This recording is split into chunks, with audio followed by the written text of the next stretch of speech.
Le 20 août 1862, après les prières du soir, Don Bosco fit à ses enfants réunis autour de lui cet étrange songe. Dernièrement, je rêvais que je me trouvais avec vous, au Béquy, près de Châteauneuf, chez mon frère Joseph. Tandis que vous vous amusiez, un inconnu s'avança vers moi et me demanda de l'accompagner. Je le suivis. Il me conduisit dans un pré qui se trouve derrière la cour, près de la ferme. Là, il me montra un énorme serpent étendu dans l'herbe. La bête avait à peu près la grosseur d'un boa et mesurait de 7 à 8 mètres. À sa vue, je reculais effrayé, mais l'homme me prenant par le bras me dit « Viens avec moi, tu vas voir. » « Vous voulez vous approcher de cet animal, lui dis-je, mais il va nous sauter dessus. »« N'aie pas peur, répliqua-t-il, reste à côté de moi, et tu verras qu'il ne te fera aucun mal. »« Mais c'est fou de s'exposer ainsi au danger, protestai-je en me débattant, je n'y vais pas. »« Eh bien reste si tu veux, je vais m'avancer tout seul. » De fait, l'homme s'avança dans le pré, puis alla prendre une grosse corde. Revenant ensuite vers moi, il me dit « Tiens, prends cette extrémité, et surtout ne la lâche pas. Moi je vais prendre l'autre et irai me placer en face de toi. Nous allons tendre la corde au-dessus du serpent. »« Et après » demandai-je, à demi rassuré. « Après ? Eh bien après, nous la lui laisserons tomber sur le dos. »« Mais ça va le réveiller, il nous sautera dessus. »« Ne t'ai-je pas dit de ne pas avoir peur? Sois tranquille, cette vilaine bête ne nous fera aucun mal, obéis. » L'inconnu insista tellement que je finis par prendre le bout de la corde qu'il me tendait. Il enjamba alors le serpent, leva le cordeau à bout de bras, puis d'un coup sec le fit retomber sur le dos de l'animal.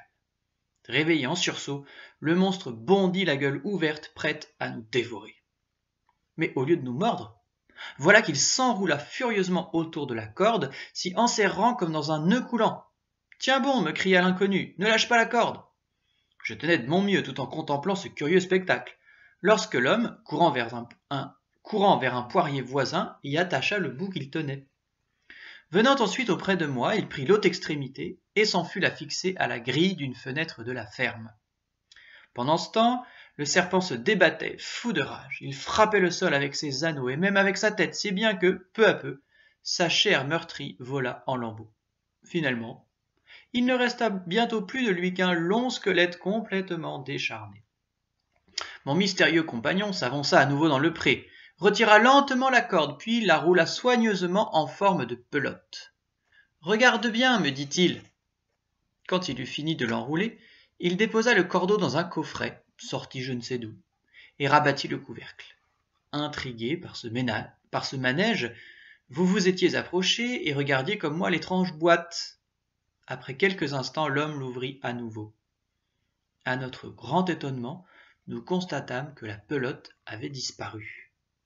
À sa place, au fond du coffret, la corde à nouveau déroulée formait ces deux mots « Ave Maria ». « Que signifie tout cela » demandai-je à l'inconnu. « Mes enfants sont aussi intrigués que moi par vos gestes mystérieux. Comment vais-je les leur expliquer ?»« C'est très simple, répliqua l'homme. Voilà ce que tu leur diras. Le serpent représente le démon.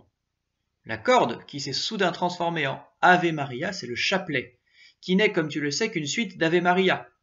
Avec cette arme redoutable, on triomphe de toutes les embûches que peut tendre le démon. Ce que tu viens de voir te le prouve, dis-le à tes enfants. » Là-dessus, l'étrange personnage disparut comme il était venu, et je m'éveillai. « Mes enfants, conclut Don Bosco, ceci n'est qu'un rêve. Il doit cependant nous encourager à bien réciter notre chapelet, surtout lorsque le démon vient nous tenter. Vous le voyez, c'est une arme toute puissante. Avec elle, nous sommes sûrs de remporter la victoire. Bonsoir. »